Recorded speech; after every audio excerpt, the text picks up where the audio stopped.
कई बार हमारे पास जो प्रश्न प्राप्त होते हैं अक्सर लोगों के द्वारा, जो हमारा जो YouTube का परिवार है, क्योंकि हम अपने जो YouTube के जो हमारे व्यूवर हैं, जो सब्सक्राइबर हैं, उनको मैं अपना परिवार मानता हूं। और हमारे परिवार के लोगों के द्वारा ऐसा ही प्रश्न पूछा गया हुआ है, क्योंकि जब किसी बीच में किसी भी पक्ष में अगर जो कोई विवाद उत्पन्न हो जाता है तो वहाँ पर सबसे पहले जो कमज़ोर होता है वो विश्वास होता है। अगर जो विश्वास दोनों में कमज़ोर हो जाता है तो इसी के साथ में जो अन्य विवाद भी उत्पन्न हो जाते हैं। और यहाँ तक एक नया प्रश्न निकल के सामने आता है कि अगर जो दोनों में विवाद हो गया, विश्वास पूरी तरीके से समाप्त हो चुका है, अगर जो फिर भी पत्नी अगर जो पति के घर में वापस रहना चाहती है तो पति का ये सबसे पहले सवाल निकल के आता है कि इस तरीके से अगर जो हमारे और उनके बीच में जो विश्वास की जो कड़ी थी, जो विश्वास की जो डोर थी, वो अब समाप्त हो गई है। तो ऐसी स्थिति में अब वो हमारे घर में वापस रहना चाहती हैं, तो किस हक से और किस विश्वास से हम उसको अपने घर में रखने दें।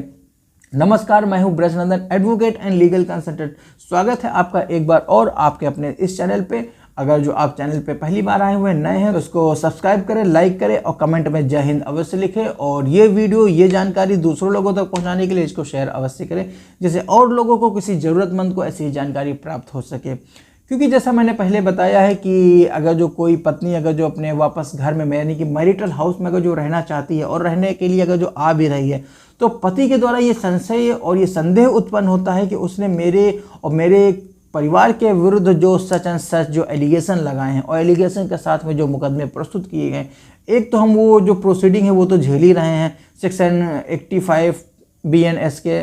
और सेक्शन 144 BNSS के, और इसके साथ में DV एक्ट सेक्शन 12 के, ये सारी प्रोसीडिंग हम फेस कर रहे हैं। और उसके उपरांत अगर जो पत्नी हमारे घर में वापस रहने आना चाहती है तो हो सकता है इट में भी कोई इसकी षड्यंत्र हो, कोई इसकी कॉन्स्पिरेसी हो, तो जिसके आधार पे अगर जो हमने उसको अपने घर में रहने दिया तो हो सकता है इससे ज़्यादा या इससे अधिक हमारा कोई नुकसान कर सके हो, इससे ज़्यादा हमारा या हमारा परिवार जो किसी भी मुकदमे में, यानी कि जो फर्जी मुकदमे हैं या किसी अन्य मामले में हो सकता है वो फंस जाएं या उसमें आरोपित बन जाएं। तो इस तरीके का संदेह उत्पन्न होना स्वाभाविक है, ये आम बात है। तो इसी के साथ में जो उनका संदेह और जो उनका प्रश्न है वो बिल्कुल जायज़ है और सही हद तक सही है। तो और ये उनको मैंने ये बताना चाहूँगा कि अगर इस तरीके की अगर जो एक्टिविटी, इस तरीके की जो तथ्य और परिस्थिति अगर जो आपके सामने निकल के आए हैं तो उसको कैसे निपटा चाहिए, आपके पास ऑप्शन क्या अवेलेबल है, लीगल रेमेडी क्या अवेलेबल है, जिसके अडॉप्ट कर से आप अपने परिवार को भी बचा सकते हैं, स्वयं को भी बचा सकते हैं। और पत्नी जो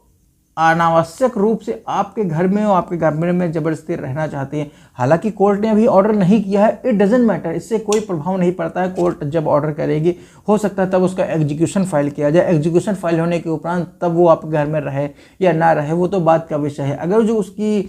पहली मंशा है, अगर जो वो कहते हैं हम आपके साथ रहना चाहते हैं, तो ये सबसे पहले आपको ये तय करना पड़ेगा कि जो आपके ऊपर उसने जो विश्वास किया या आपने उसके ऊपर जो विश्वास किया, इन दोनों के बीच में अगर जो विश्वास की कड़ी या जो बनी हुई है, यानी कि विश्वास की जो डोर बनी हुई है वो किस हद तक बनी हुई है, अगर जो विश्वास करने लायक है तो आप उसमें आगे बढ़ सकते हैं। अगर जो आपको ये लगता है कि किसी भी परिस्थिति में आके जो विश्वास की डोर जो टूट गई उस पर दोबारा विश्वास स्थापित करना मुश्किल है, तो ऐसी स्थिति में अगर जो आपने ऐसी परमिशन या अगर जो ऐसी एक्टिविटी अगर जो आपने कारित की तो हो सकता है इट में भी पॉसिबल हो सकता है आप इससे ज़्यादा या इससे बड़े विपत्ति में आ सकते हैं, इससे बड़ी विपत्तियों का सामना हो सकता है आपको करना पड़ सके।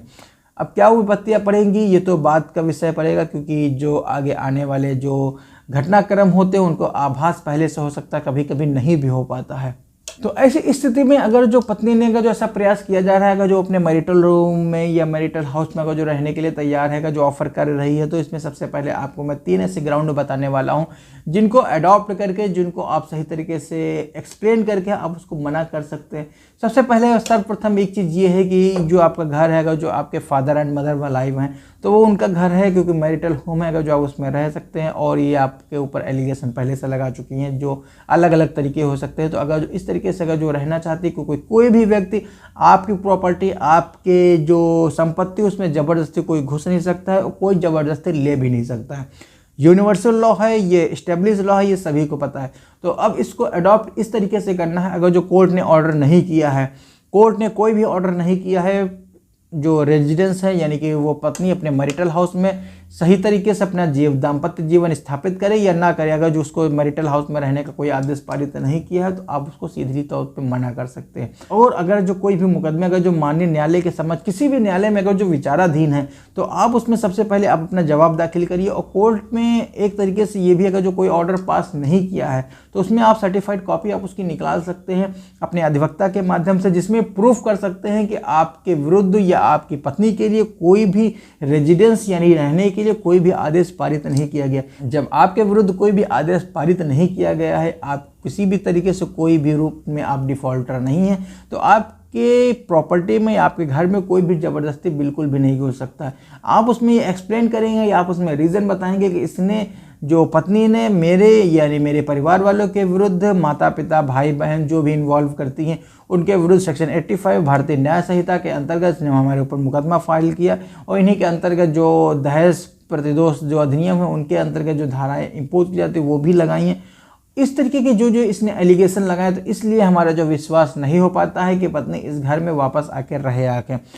दूसरा पॉइंट आप ये भी आप एक्सप्लेन कर सकते हैं कि सच एंड सच वाइफ है, उसने हमारे या हमारे परिवार के ऊपर इसने घरेलू हिंसा कारित की है। अगर जिसने घरेलू हिंसा का वाद प्रस्तुत किया है उसने ये प्रूफ भी किया घरेलू हिंसा हुई है या नहीं भी प्रूफ किया है, तो लेकिन आपको ये एलिगेशन या आप अपना जवाब लगा सकते हैं कि हमने अगर जो उसके विरुद्ध घरेलू हिंसा कारित की है, हम इतने ही बुरे या इतने ही खराब हैं, हम उसके साथ मारपीट भी करते तो दोबारा हमारे साथ ही हमारे घर में आने के लिए वो क्यों तैयार है। इट मीन्स इसका मतलब है कि वो डिफ़ॉल्टर है, वो झूठ बोल रही है। क्योंकि जाहिर सी तौर पे जब कोई भी व्यक्ति सामान्यतः तौर पे अगर जो कहीं से कोई मार खा के आ रहा है तो दोबारा स्वयं जाके वहाँ मार खाने नहीं जाएगा। जैसा कि पत्नी कहती है कि हमको ससुराल वालों ने मारा पीटा है, तो अब स्वेच्छा से अगर उसने एक बार मारा पीटा तो स्वेच्छा से हमारे घर में आके क्यों रहना चाहती हैं, क्योंकि जब आप ही का एलिगेशन है कि हम आपके साथ मारपीट कर। तो इस तरीके के एलिगेशन के साथ में ये आपको एक्सप्लेन करते हुए अपने आप जवाब में माननीय न्यायालय के समक्ष आप प्रस्तुत कर सकते हैं कि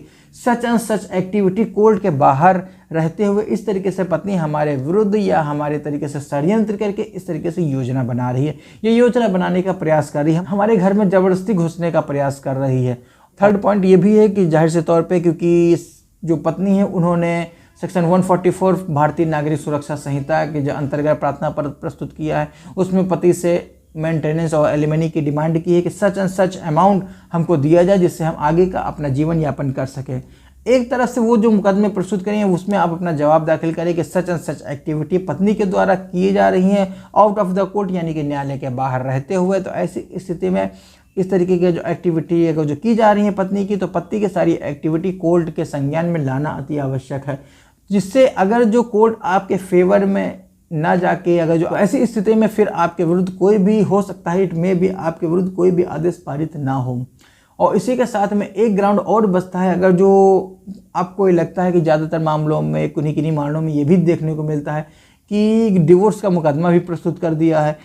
अब एक तरीके से कोर्ट में कह रही है कि मुझे इनके साथ बिल्कुल भी नहीं रहना है, हस्बैंड इतने ख़राब है या उनके घर वाले जो उनके जो निकटतम संबंधी वो भी इतने ख़राब हैं, अच्छे व्यक्ति नहीं हैं, फिर भी डिवोर्स का मुकदमा भी फाइल कर दे। इसी आधार पे हमें अब उस घर में नहीं जाना, हमें उसके घर में नहीं रहना है। और डिवोर्स मुकदमा फाइल करते हुए भी फिर भी ये कहती है कि हमें उसके घर में भी रहना है। आउट ऑफ द कोर्ट यानी कि कंप्रोमाइज़ होने की अगर जो संभावना है, अगर ये चाहती हैं कि हम उनके घर में वापस रहना चाहते हैं। एक तरफ उसने कोर्ट में डिवोर्स का मुकदमा फाइल कर रखा है, जो भी एलिगेशन लगाए हुए हैं, क्योंकि जाहिर से तौर पे कुछ बढ़ा चढ़ा के एलिगेशन लगाए गए ही होंगे जिसके आधार पे, और एक दूसरी तरफ है वो कोर्ट के बाहर आके घर में यानी कि अपने मैरिटल हाउस में ज़बरदस्ती रहना चाहती हैं। तो इस तरीके की अगर जो एक्टिविटी होते हुए भी अगर जो डिवोर्स की मुकदमा अगर जो पेंडिंग है, इसके साथ में अगर फिर भी पत्नी आपके घर में ज़बरदस्ती घुसना चाहती है, तो इस तरीके के एक्सप्लेन के साथ आप माननीय न्यायालय के समक्ष अपना जवाब प्रस्तुत करें और माननीय न्यायालय के संज्ञान में लाएं कि इस तरीके की एक्टिविटी पत्नी के द्वारा कारित की जा रही है। इससे रोकने के लिए हर संभव में प्रयास किया गया और नहीं रुकी। इसीलिए माननीय न्यायालय से निवेदन करना चाहिए कि आप इसमें आदेश दें किसी भी तरीके से, जब तक कोई आदेश पारित नहीं किया जाता है वो किसी भी तरीके से अपने जो मैरिटल हाउस है उसमें एंटर नहीं करेंगी। और आज का वीडियो इतना ही है, यहीं तक है। मिलते हैं किसी और एक वीडियो में एक नई जानकारी के साथ, एक नए विषय पर चर्चा करने के लिए। और वीडियो अगर जो आपने अंत तक देखा है, पूरा देख ही लिया है, तो इसको सब्सक्राइब करें, लाइक करें और कमेंट में जय हिंद अवश्य लिखें। और ये जानकारी दूसरों लोगों तक पहुंचाने के लिए इसको शेयर अवश्य करें। और तब तक के लिए हंसते रहिए, मुस्कुराते रहिए। और हाँ, वीडियो अंत तक देखने के लिए प्रेम पूर्वक धन्यवाद। जय हिंद।